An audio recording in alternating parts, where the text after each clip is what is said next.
გამარჯობა, მეგობრებო. მაშასე. მოდით დღეს მოკლედ გავისაუბროთ მისმინეს გუშინდელ გადაცემაზე, სადაც ვახოსანაია და ქეთი დევდარიანი განიხილავდნენ ძალიან ცნობილ ნაწარმოებს ჟოზე სარამაგოს სიბრმავეს, რომელმაც ნობელის პრემია აიღო 98 წელს და სიმართლე გითხრათ ბატონებო, ვახოს და ქეთის მიმართავ ძალიან ლამაზი საღამო იყო, რომანტიკული, პათეტიკური,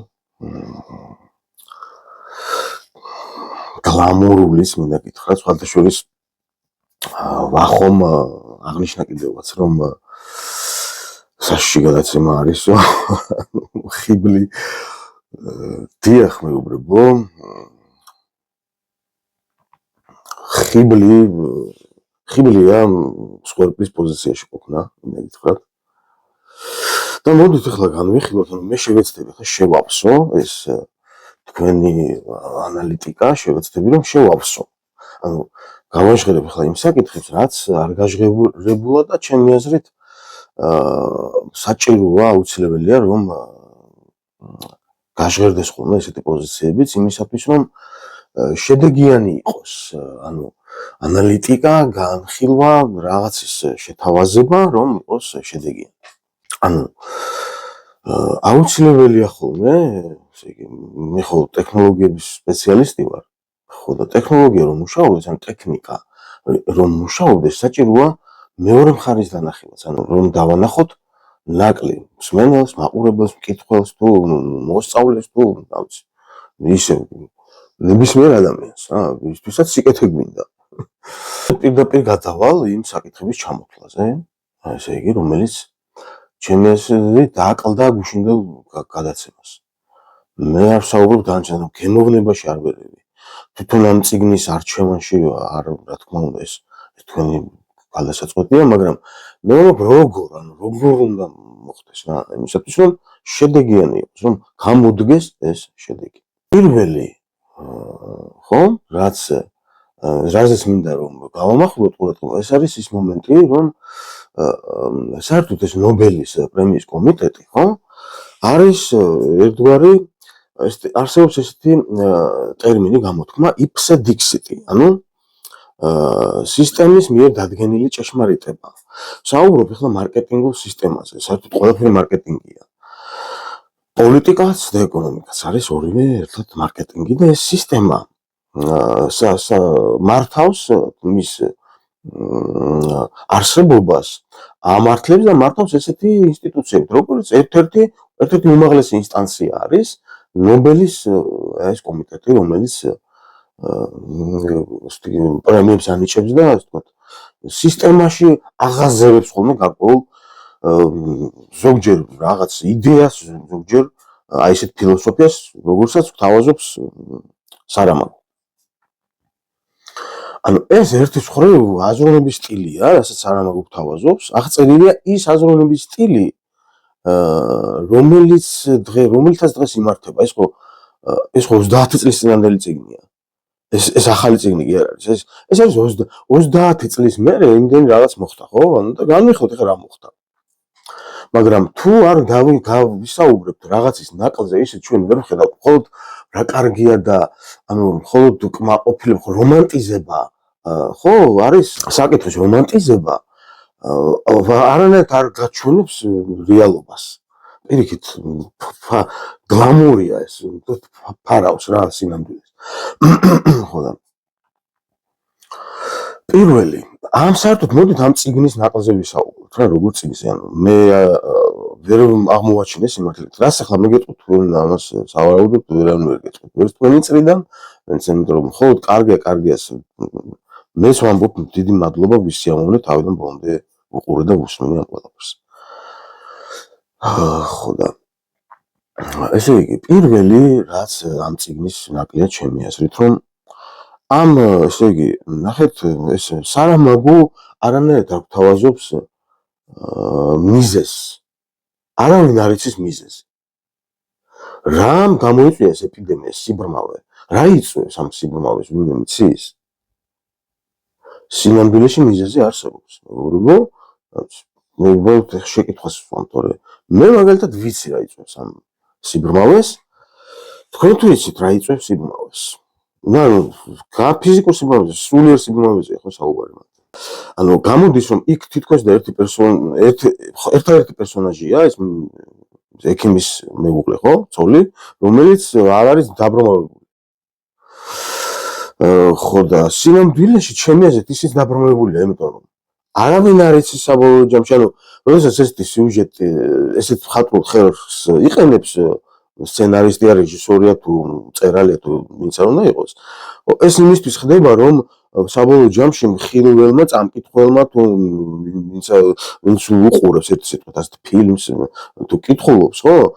რომ იმან სინამდვილე იცოდეს. რეალურად სინამდვილე არავინ ვერ გაიგო. ანუ თითქოს და ერთი ადამიანი ყველაფრის მოწმეა, მაგრამ არავინ არ იცის მიზეზი, რამ გამოიწვია ეს ეპიდემია. არავინ არ იცის, რამ გამოიწვია შემდგომ ეს ქაოსი, ან მიზეზები არავინ არ იცის და რამ გააღვიძა ეს ხალხი, რეალურად არ იცის. ანუ ჩემი აზრით, მაინც ყველას ძინავს. ანუ ეს ისეთი ღრმა ფილოსოფიური სინამდვილეში სარამაგო იმას აღწერს, რომ ყველას ძინავს. და ნობელის კომიტეტს აწყობს, რომ ესეთი ტიპის წიგნები მე არ როგორ შეიძლება მე ვიწუნებდი ხა სარამაგოს, ხო? ანუ უნიჭიერესი ხატული ხერხები აქვს გამოყენებული ამ ადამიანს და თითქოს და ამის გამო აქვს მინიჭებული ნობელის პრემია, მაგრამ სინამდვილეში მეგობრებო სულ სხვა რაღაცების გამო აქვს მინიჭებული და მივალთ ახლა მაგამდე. მეორე მომენტი ესე იგი ინდივიდუალიზაცია დაკარგული, მაგრამ სხვა მხრივ გასაგებია რომ სახელებრივ გვარები არ არსებობს, ეს ხერხია მხატვრული ესეთი და როლებს იყენებს, ანუ რაღაც თავსახვევიანი კაცი, რაღაც იმის ცოლი, იმის მეზობელი, ამის ისეთი ბიჭი, ასეთი, ანუ როლებია კონკრეტული აღწერილი და არა ინდივიდები, ანუ ეს ჩვენ უნდა დავინახოთ როგორც ნაკლი ამ ნაწარმოების და არა როგორც დადებითი მხარე. და რატომ ახლა გეტყვით რა, ანუ ადამიანი კარგავს არა სახელთა გვარს, არამედ მის ღირებულებით პიროვნებას, ან პიროვნებას კარგავს ადამიანი. პიროვნება არის მოქმედების ერთიანობა. პიროვნება არის მოქმედების ერთიანობა. აი ეს არის ეს ასეთი კუთხით რომ არ არის დანახული, ხო, რომ განსაზოგადოებაში პიროვნებები არ არსებობენ, რა თქმა უნდა არსებობენ, მაგრამ სარამაგოს დაკარგული აქვს ეს.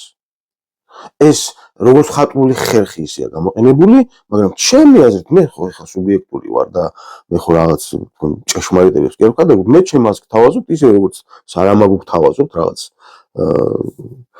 მოსაზრებას და იქნებ ერთობლიობაში ამან რაღაც დაგვაფიქროს ყველა ერთად რა.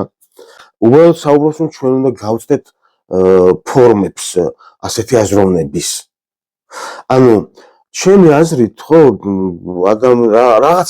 რაღაცა კაი სარამაგომ შეიძლება ეს როგორც ხატული ხერხი გამოიყენა, მაგრამ ჩვენ თუ არ აქედან ვასკვნით რაღაც საჭირო დასკვნებს თუ არ ვაკეთებთ, მაშინ რა აზრი აქვს მსჯელობას, რა აზრი აქვს მეცნიერებას, რა აზრი აქვს რაღაცის კვლევას, მეგობრებო, რა აზრი აქვს სარამაგოს წიგნის აღზევებას, თუ კი აქედან გაკვეთილი არ გამოვიტანეთ, თუ კი აქედან რაღაც შედეგები არ დავდეთ, ხო?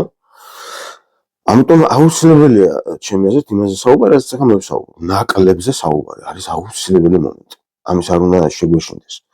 და მესამე, ანუ შეიძლება ბევრი რაღაც სხვადასხვა ვერ მომძებნე ლიტერატურული კრიტიკა ასეთი ამ წიგნის პირიქით ამას საფუძველი დაუდოს შემდგომ უკვე აი და ასეთ ჟანრს ესეთ რაღაც.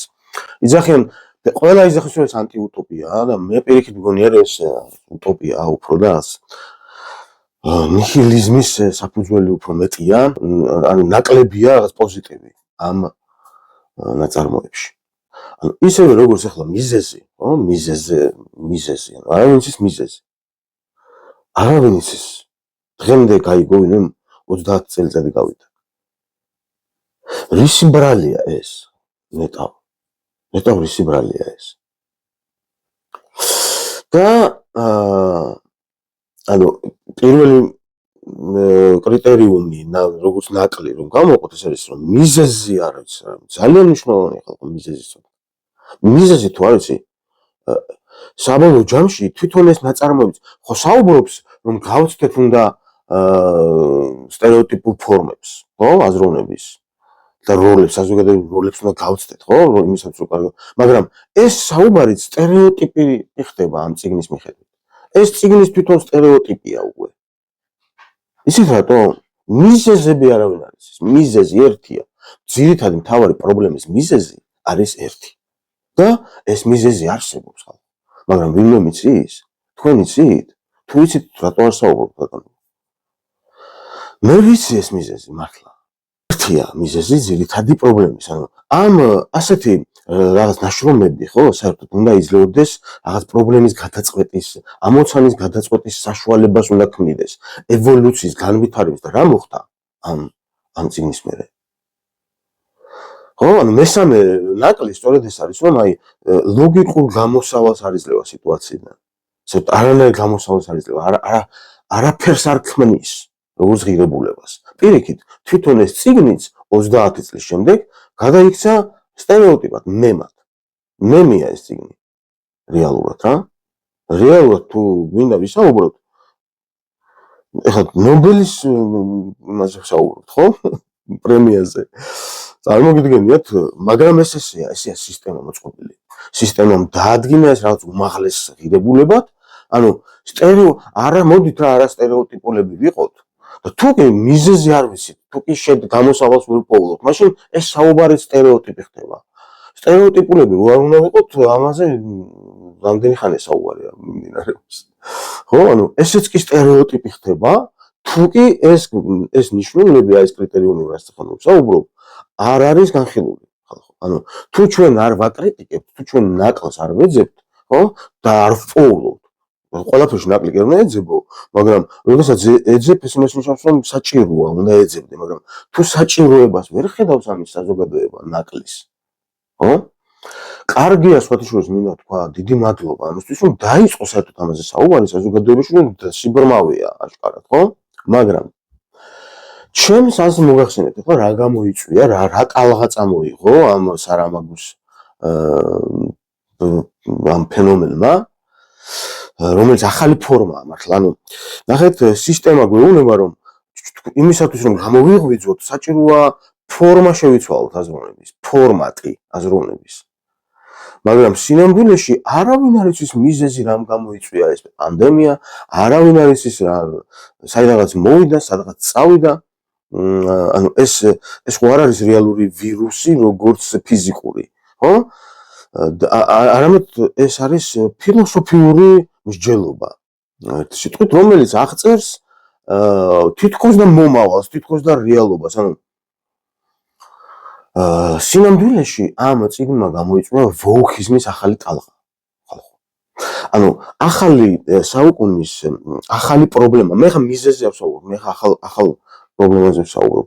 ახალი ამ საუკუნის ანუ კაპიტალისტური წყობის ახალი ფორმა არის ასისტენციალიზმი, რომელიც გააერთიანა ჩემი აზრით კომუნიზმიც, გააერთიანა ის კლასიკური კაპიტალისტური ფორმებიც და ასისტენციალიზმის სახით. რა არის ეს ასისტენციალიზმი? ანუ ეს არის ის რაღაც მესიანერული ფორმატები, აი კაპიტალისტური, აი დიდი არასამთავრობო ორგანიზაციების მოღვაწეობა, რომელმაც აი ვოუქიზმი განავითარა.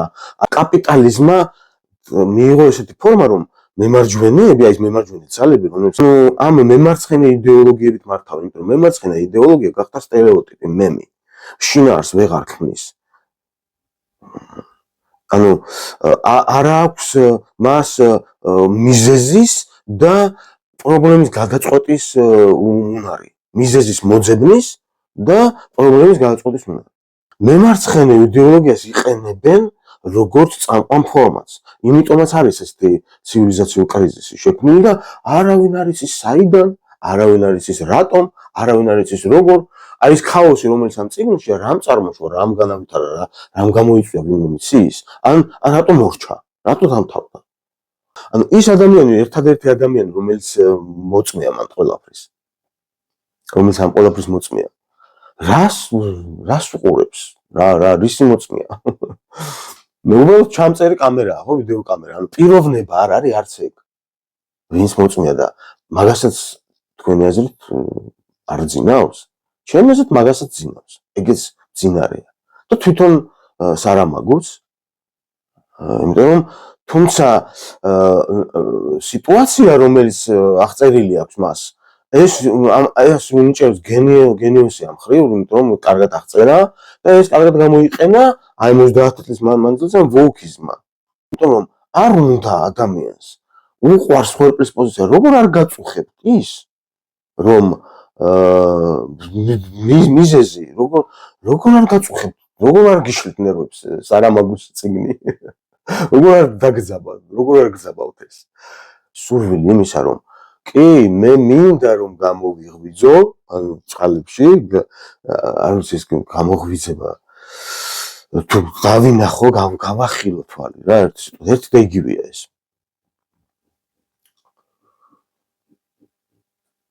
რომელი პრობლემა? ისევე როგორც მაგალითად, როგორ დავამარცხოთ დიქტატორი? რატო აღარ მუშაობს ეს იმი? იმიტომ რომ ფული არ არის? ფული თუ არის და ფინანსებია და ყველა კარგად ცხოვრობს, მაშინ კარგია დიქტატურა. პირობითად ვამბობ, ანუ რატო არ მუშაობს მეგობრებო? შეიძლება ეხლა რაღაც მხიაროვნაზე განვიხილავ, მაგრამ ჩემი აზრით ეს ძალიან სერიოზული პრობლემაა. ძალიან სერიოზული პრობლემაა და ამ პრობლემის მიზეზია განსახილველი, მეგობრებო. მიზეზი არსებობს. ერთ-ერთი მიზეზი იცით რა არის სხვათა შორის, რომ აუცილებლად ნობელის პრემიის სისტემა თქვენაზე დაღაზევებს იმას, რაც მას წყობს, არ აწყობს. რაღაცა არ აწყობს. მარკეტინგი ხო შიზოფრენიაზეა დამყარებული. მარკეტინგი დგას შიზოფრენიაზე. რაც უფრო განხლეჩილია გონება, რაც უფრო შიზოფრენიულია, მით უფრო ბევრი იყიდება სარამაგოს წიგნები. დიახ, ანუ ესე იგი სრული ის არის რა, ნისლი.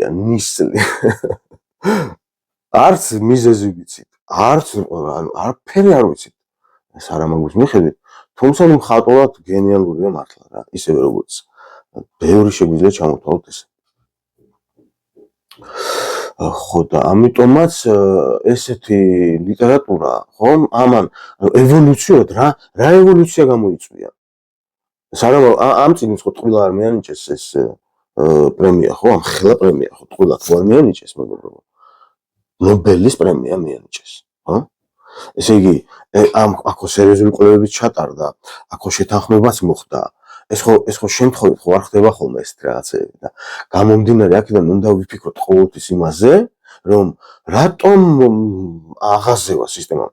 საერთოდ ნობელის კომიტეტი ამ ბოლო დროს გადაიქცა უბრალოდ რაღაც ძეგლებს, აი როგორც ლენინს უდგამენ ძეგლს, როგორც სტალინის ძეგლია და როგორც ძეგლია, ესეც არის ძეგლი, ვოუკიზმის ძეგლია ჩემი აზრით. სარამაგოს უნიკალური მხატვრული ნაწარმოებია, მაგრამ როგორც ღირებულება დღევანდელი ცხოვრებისთვის, მას ჩემი აზრით აღარ გააჩნია. კარგია, თავისუფლება უნდა იყოს, არჩევანი უნდა იყოს, ბედნიერება უნდა იყოს და ყველაფერი უნდა იყოს, მაგრამ სად არის ეს? და რატომ არ არის მიზეზი არ ვიცით, იქნება თუ არა ისიც არ ვიცით, რა მოგვარჩენს ისიც არ ვიცით, რა გვეხილინებს ყველას ისიც არ ვიცით და